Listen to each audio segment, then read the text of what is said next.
Séquence numéro 5, concernant les chrétiens. Monsieur et Madame, bonsoir.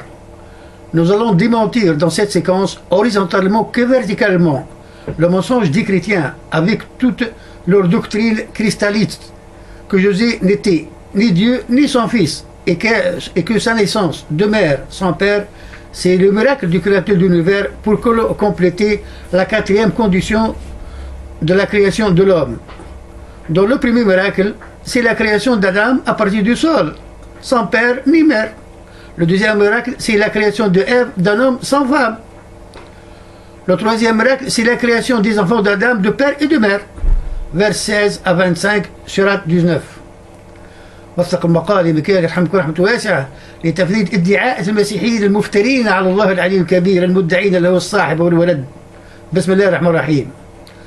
واذكر في الكتاب مريم إذا انتبذت من أهلها مكانا شرقيا فاتخذت من دونهم حجابا فأرسلنا إليها روحنا فتمثل لها بشرا سويا قالت إني أعوذ بالرحمن منك إن كنت تقيا قال إنما أنا رسول ربك لأهب لك غلاما زكيا قالت أن يكون لي غلام ولم يمسسني بشر ولم أك بغيا قال كذلك قال ربك هو علي هين ونجعله آية الناس ورحمة منا وكان أمر مقضيا فحملته فانتبذت به مكانا قسيا فجاء المخاض إلى جذر النخلة قالت يا ليتني مت قبل هذا وكنت نسيا منسيا فناداها من تحتها ألا تحزني قد جعل ربك تحتك سريا وهزي إليك بجذر النخل تساقط عليك رطبا جنيا. Premièrement, toutefois, il faut rappeler que la période entre Moussa et José a été estimée, selon les historiens, entre 1500 et 1701, et que ce message était mené avec des miracles extraordinaires pour prouver aux fils d'Israël qu'il est prophète, en vue de les orienter vers la bonne voie, vu qu'ils ont abandonné la Torah, et qu'ils l'ont falsifiée, à la suite de laquelle sont devenus purement une société idolâtre et matérialiste. Vers 45 à 51 surat 3 et vers 67 à 68 surat 26. وثق المقال بكيال يرحمكم رحمة واسعة لتذكير اليهود الملاعين برسالة عيسى عليه السلام. بسم الله الرحمن الرحيم. إذ قالت الملائكة يا مريم إن الله يبشرك بكلمة منه اسم المسيح ابن مريم وجيه في الدنيا والآخرة ومن المقربين ويكلم الناس في المهد وكهلا ومن الصالحين. قالت ربي أن يكون لي ولد ولم يمسسني بشرا قال كذلك الله يخلق ما يشاء إذا قضى أمرا فإنما يقول له كن فيكون ويعلمه الكتاب والحكمة والتوراة والإنجيل ورسول إلى بني إسرائيل أني قد جئتكم بآية من ربكم أني أخلق لكم من الطين كهيئة الطير فأنفخ فيها فيكون طير بإذن الله وأبرئ الأكمى والأبرص وأحيي الموتى بإذن الله وأنبئكم بما تأكلون وتدخرون في بيوتكم إن في ذلك الآية لكم إن كنتم مؤمنين ومصدق لما بين يدي من التوراة وليحل لكم بعض الذي حرم عليكم وجئتكم بآية من ربكم فاتقوا الله وأطيعون إن الله ربي وربكم فاعبدوه هذا صراط مستقيم إن في ذلك الآية وما كان أكثر مؤمنين وإن ربك لهو العزيز الرحيم. Deuxièmement, toutefois il faut rappeler la banalité des chrétiens qui croient que José est le Dieu. Est-ce qu'il est raisonnable qu'un Dieu qui a créé des billions de planètes et des systèmes solaires dans un espace dont sa surface actuelle dépasse plus que 100 000 années-lumière, qui sont organisés à partir de l'atome jusqu'aux plus grandes planètes et dont l'ensemble tourne sans se confondre, dans un sens contre les aiguilles de la montre, en plus des créatures dans la Terre que les sciences nouvelles n'arrivent jamais à les recenser, se cèdent facilement aux maudits juifs de l'assassiner. Vous ne trouvez pas que c'est rigolo, cher écouteur? Vers 9 à 12 surat 41 et vers 17 à 19 surat 30. وثق المقال مكيال يرحمكم رحمة واسعة لتفريد ادعاءات أبناء العم سام والعرب الملحدين بأن الله سبحانه الذي ليس كمثله شيء حي لا يموت ولا تأخذه سنة ولا نوم. بسم الله الرحمن الرحيم. قل أنكم لتكفرون بالذي خلق الأرض في يومين وتجعلون له أندادا ذلك رب العالمين وجعل فيها رواسي من فوقها وبارك فيها وقدر فيها أقواتها في 4 أيام سواء للسائلين ثم استوى إلى السماء وهي دخان فقال هؤلاء الأرض أتأتي طوعا أو كرها قالت أتينا طائعين فقضهن 7 سنوات في يومين وأوحى في كل سماء أمره وزينا السماء الدنيا بمصابيح وحفظا ذلك التقدير العزيز العليم فسبحان الله حين تمسون وحين تصبحون وله الحمد في السماوات والأرض وعشين وحين تظهرون يخرج الحي من الميت ويخرج الميت من الحي ويحيي الأرض بعد موتها وكذلك تخرجون. Troisièmement, le créateur de l'univers nous a informé du Coran que José n'a été jamais ni Dieu ni son fils, tout en avertissant ces chrétiens de la perdition s'ils ne cessent pas de cette mauvaise croyance, et qu'il est le créateur de la Vierge Marie ainsi que José, qui est prophète comme tous ses précédents. Vers 72 à 76 sur la 5. وثق المقال يبكي يرحمكم رحمة واسعة لتفنيد ادعاءات النصارى والمعتقدين في أولوية المسيح عليه السلام أو خرافة التثليث. بسم الله الرحمن الرحيم. لقد كفر الذين قالوا إن الله هو المسيح ابن مريم وقال المسيح يا بني إسرائيل اعبدوا الله ربي وربكم إنه من يشرك بالله فقد حرم الله عليه الجنة ومأواه النار وما للظالمين من أنصار. لقد كفر الذين قالوا إن الله ثالث ثلاثة وما من إله إلا إله واحد وإن لم يتوبوا عما يقولون ليمسن الذين كفروا منهم عذاب أليم. أفلا يتوبون إلى الله ويستغفرونه والله غفور رحيم. ما المسيح ابن مريم إلا رسول قد خلت من قبل الرسل وأمه صديق كان يأكلان الطعام. انظر كيف نبين لهم الآيات ثم انظر أنا يؤفكون. قل تعبدون من دون الله ما لا يملك لكم ضرا ولا نفعا والله هو السميع العليم. Excusez-moi. Quatrièmement, le créateur de l'univers nous a informé de le Coran que José n'a été jamais assassiné mais a été prélevé vivant et que sa crucifixion consiste dans un miracle d'un homme qui lui ressemble sur le plan physique, simplement. Vers 153 à 158 sur 4. وثق المقال بكي يرحمكم رحمة واسعة لتفريد أسطورة صلب المسيح عليه السلام. بسم الله الرحمن الرحيم. يسألك أهل الكتاب أن تنزل عليهم كتاب من السماء فقد سألوا موسى أكبر من ذلك فقالوا أرنا الله جارة فأخذتهم الصاعقة بظلمهم ثم اتخذوا العجل من بعد ما جاءتهم البينات فعفونا عن ذلك وأتينا موسى السلطان المبين ورفعنا فوقهم بالطور بميثاقهم وقلنا لهم ادخلوا الباب سجدا وقلنا لهم لا تعدوا في السبت وأخذنا منهم ميثاقا غليظا فبما نقضهم ميثاقهم وكفرهم بآيات الله وقتلهم الأنبياء بغير حق وقولهم قلوبنا غلف بل طبع الله عليها بكفرهم فلا يؤمنون إلا قليلا وبكفرهم وقولهم على مريم بهتانا عظيما وقولهم إن قتلنا المسيح عيسى ابن مريم رسول الله وما قتلوه وما صلبوه ولكن شبه لهم وإن الذين اختلوا فيه لفي شك منه ما لهم به من علم إلا اتباع الظن وما قتلوه يقينا بل رفع الله إليه وكان الله عزيزا حكيما. Cinquièmement, le créateur de l'univers nous a informé de le Coran, de la falsification de la Bible, sujet qui s'est concrétisé par la science nouvelle. Et certains prêtres, vu que cette Bible a été rédigée presque 2 siècles après la mission de José par les moines, sujet qui s'est concrétisé par les conflits entre l'Église et les chercheurs scientifiques qui ont révélé les mensonges de la Bible et ce qui s'est arrivé à Galilée et le massacre des millions de savants tout en brûlant leurs recherches scientifiques me dispense de commenter autant, chers lecteurs. وثق المقال بكي يرحمكم رحمة واسعة لإثبات تحريف الإنجيل فالنبي محمد صلى الله عليه وسلم بعث من قبل بعد قرنين من الزمن ليضيف القرآن الكريم مسألة التحريف أم هو وحي من الله العزيز الحكيم وقع في زمانه المعلوم أيها المسيحيون والعرب التبع. بسم الله الرحمن الرحيم.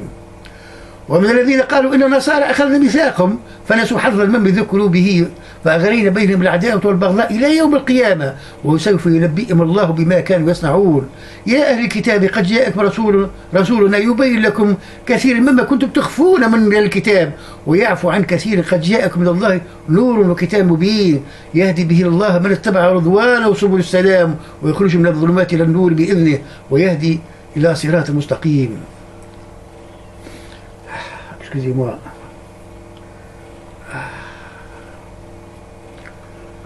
باليهود للنصارى ذلك قدري أيها السامع. Sixièmement, le créateur de l'univers nous a informé dans le Coran qu'à la suite de la non-application de la Bible et des mensonges envers José et la Vierge Marie, il a puni ces chrétiens pour être des ennemis entre eux. sujet qui s'est concrétisé au fil du temps entre les chrétiens, entre les différentes doctrines chrétiennes, et que la guerre qui s'éclate de temps à autre en Irlande du Nord me dispense de commenter autant, cher lecteur. Vers 14 à 16 سورة 5. وثق المقال بكي يرحمكم رحمة واسعة لإثبات العداوة والبغضاء بين النصارى أنفسهم إلى يوم القيامة. بسم الله الرحمن الرحيم. ومن الذين قالوا ان النصارى اخذنا ميثاقهم فنسوا حظا مما ذكروا به فاغرينا بينهم العداوه والبغضاء الى يوم القيامه وسوف ينبئهم الله بما كانوا يصنعون. يا اهل الكتاب قد جاءكم رسول يبين لكم كثيرا مما كنتم تخفون من الكتاب ويعفو عن كثير قد جاءكم من الله نور وكتاب مبين يهدي به الله ومن اتبع رضوانه سبل السلام ويخرج من الظلمات الى النور باذنه ويهدي الى صراط مستقيم. Septièmement, le créateur de l'univers nous a informé de le Coran qu'il n'a jamais ordonné ces chrétiens de devenir moines. Est-ce qu'il est raisonnable, cher lecteur, d'abandonner la vie conjugale pour imiter la Vierge Marie?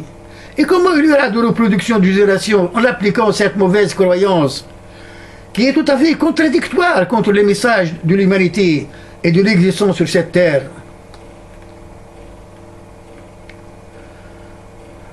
يعني حتى احنا عندنا بعض الصوفية راهو لا في ما تختار. Excusez-moi.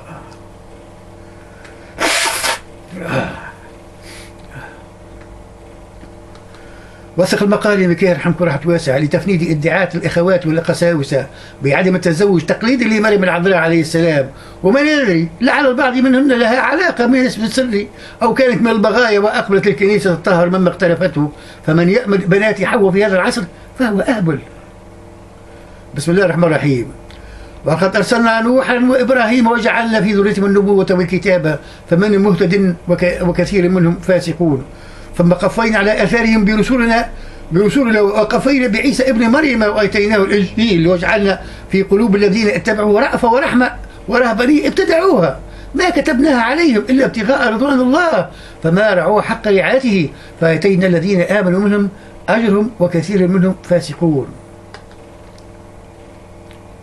Huitièmement, le créateur de l'univers nous a informé de le Coran que plusieurs moines et prêtres sont des fraudes qui manipulent les gens tout en jouant sur leur banalité d'esprit pour des croyances imaginaires, rien que pour voler leur argent. Et ce qui s'éclate de temps à autre dans certaines églises vous suffira de commenter autant, cher lecteur. Vers 34 à 35 sur 9. وثق المقال بكي يرحمكم رحمة واسعة فما أكثر رهبان هذا العصر عربا وعجما. بسم الله الرحمن الرحيم. يا أيها الذين آمنوا إن كثير من الأحبار والرهبان يأكلون أموال الناس بالباطل ويصدون عن سبيل الله والذين يكنزون الذهب والفضة ولا ينفقون في سبيل الله فبشرهم بعذاب أليم يوم يحمى عليه في نار جهنم فتكوى بها جباههم وجنوبهم وظهورهم هذا ما كنزتم لأنفسكم فذوقوا ما كنتم تكنزون. Neuvièmement, le créateur de l'univers nous a informé dans le Coran que certains prêtres sont très proches de la religion islamique tel que Négos, le roi de l'Éthiopie qui a accueilli les premiers migrants islamiques. Il n'a pas voulu les céder à leurs ennemis de Quraysh. Mais ces semblables n'existent plus jamais dans notre société contemporaine qui n'ont que la plupart de ces prêtres n'ont dans leur esprit que de combattre avec tous les mondes de bord la religion islamique. راحوا هذوك مشاو على ارواحهم كما راحت رجال المسلمين تلقاهم في المقابر. باش 82 85 سورة 5 وثق المقال بكي يرحمكم رحمة واسعة ان النصارى الذين ذكرهم القرآن الكريم ذهبوا بدون رجعة مثل امس الذهب. بسم الله الرحمن الرحيم.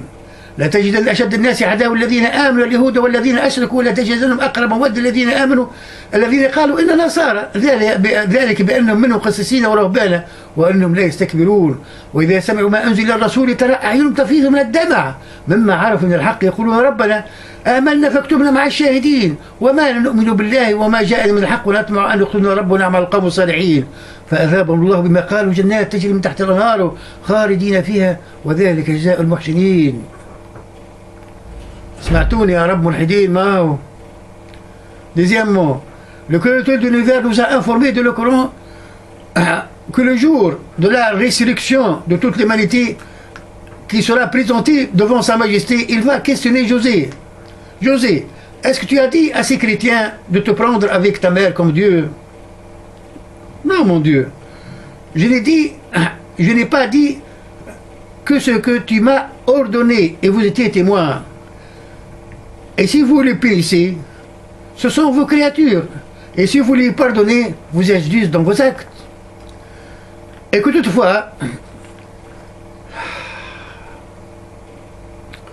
ce questionnaire ne signifie pas que Sa Majesté n'était pas au courant de ce qui a été passé, mais simplement pour humilier ces chrétiens et de les démentir de leurs mensonges. Vers 116 à 120 sur 5. وثق المقال بك يرحمكم ورحمة واسعة لإثبات سؤال عيسى على قومه وهو صادق في دعوته فكيف بالذين من دونه يا قومنا. بسم الله الرحمن الرحيم. وإذ قال الله يا عيسى ابن مريم أنت قلت للناس اتخذوني وأمي إلهين من دون الله قال سبحانك ما يكون لي أن أقول ما ليس لي بحق إن كنت قلته فقد علمته تعلم ما في نفسي ولا أعلم ما في نفسك إنك أنت علام الغيوب.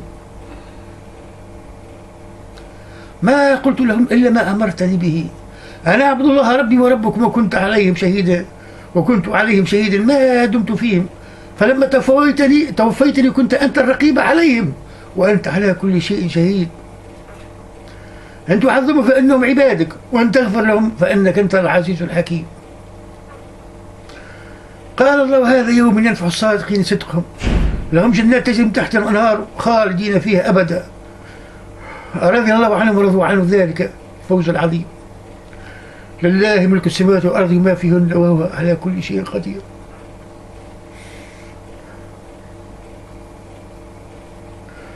سلام على عيسى ابن مريم. Monsieur, mesdames, je vous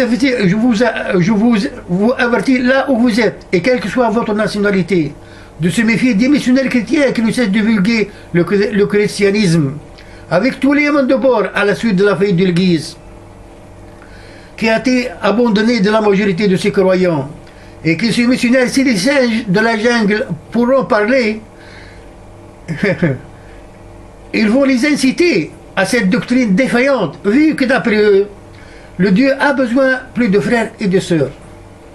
Subhanahu wa ta'ala.